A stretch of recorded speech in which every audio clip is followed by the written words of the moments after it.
Bienvenue à toutes et à tous pour cette deuxième journée de rencontre du LabEx Aztec, dont le projet est extrêmement simple. L'année dernière, vous vous souvenez sans doute que nous avions choisi de présenter 4 projets de recherche engagés par un nombre important de chercheurs appartenant à plusieurs équipes, à plusieurs programmes collaboratifs. Et cette année, nous avons décidé de concentrer cette journée sur les premiers résultats des travaux menés par les jeunes chercheurs du LabEx. En effet, depuis la conception du projet en 2010, depuis le lancement du projet en 2011, le conseil de direction du LabEx, de manière tout à fait unanime, a décidé d'affecter une somme considérable, des moyens importants à la mise au concours, à la sélection et au recrutement de jeunes chercheurs. Nous considérons en effet qu'une exégèse tout à fait légitime de l'expression investissement d'avenir concerne les jeunes chercheurs, c'est-à-dire les doctorants et les post-doctorants vers lesquels sont tournés en quelque sorte tous les regards des responsables et des directeurs d'équipe. Alors, je rappellerai simplement 3 chiffres. Depuis le mois de novembre 2011 jusqu'au mois de juillet de cette année 2015, nous avons attribué 14 contrats doctoraux de 3 ans, 29 contrats postdoctoraux d'1 année, et à ce nombre important se sont ajoutés les 12 bourses cofinancées par le LabEx, les bourses Fernand Braudel, dans le cadre d'un projet de la Fondation Maison des Sciences de l'Homme qui était soutenu par la Commission européenne. Et actuellement, nous sommes en train de présenter, de déposer un autre dossier de candidature auprès de la Commission européenne et nous espérons que le LabEx sera en mesure de cofinancer à nouveau, il s'agira cette fois-ci de contrats, 16 contrats Braudel, je dirais, de type 2. Et ainsi, dans la durée de vie du LabEx, qui doit s'étendre encore jusqu'à la fin de l'année 2019, nous aurons fait, je crois, ce qu'il est possible de faire pour mettre, je dirais, le pied à l'étrier à un nombre très important de jeunes chercheurs, à commencer bien évidemment par les doctorants. Alors cette année, le programme a été conçu grâce à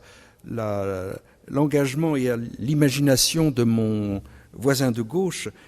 Pierre-Antoine Fabre, qui a sollicité tous les jeunes chercheurs engagés actuellement, notamment dans le LabEx, et un nombre, vous le voyez, un nombre significatif de réponses positives, favorables ont été données, qui nous ont permis d'organiser les interventions de cette journée selon 2 thèmes. Qu'est-ce qu'éditer un document et comment penser le fait religieux dans les sciences sociales? Ces 2 thèmes ont été, en quelque sorte, tout naturellement conçus à partir des points communs entre les différentes réponses. À la lecture du programme, on peut constater le phénomène, je dirais, de maillage qui a été induit par le LabEx, puisque un très grand nombre d'équipes de recherche, équipes d'accueil, UMR, sont représentées. Je rappelle que les jeunes chercheurs, doctorants et post-doctorants, sont accueillis concrètement dans les équipes auxquelles appartiennent leurs directeurs de thèse et leurs correspondants scientifiques, le LabEx lui-même étant une entité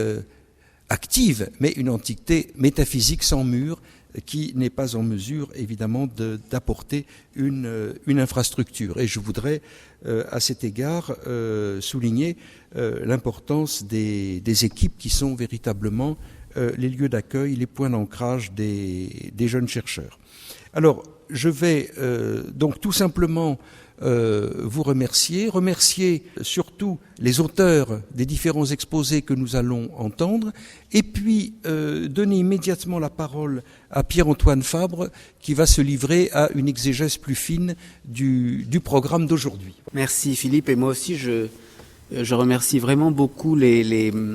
jeunes collègues qui ont répondu à notre sollicitation et qui ont permis de construire cette journée, puisque s'ils n'avaient pas répondu, nous serions restés quoi. Et donc je les remercie vraiment beaucoup, et à tous ceux évidemment qui viennent et qui viendront les entendre aujourd'hui, puisque je suppose que d'après beaucoup d'informations que nous avons eues ces jours-ci, un certain nombre de collègues ne pouvaient pas venir toute la journée, mais passeront un moment ou l'autre pour vous entendre. Ce que je voudrais aussi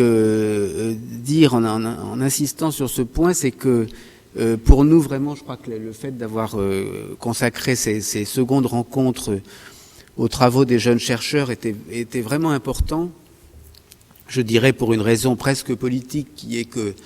le fait qu'Astec et comme vient de le rappeler Philippe Hoffmann, ait accordé beaucoup de moyens au soutien des doctorants et des post-doctorants, fait d'une certaine façon partie de notre situation contemporaine. C'est-à-dire le fait que le financement des doctorats est une évolution extrêmement rapide dans nos disciplines, et qui pose par ailleurs toutes sortes de problèmes concernant le format des thèses, leur orientation, voire leur programmation, voire leur formatage. Donc c'est un problème extrêmement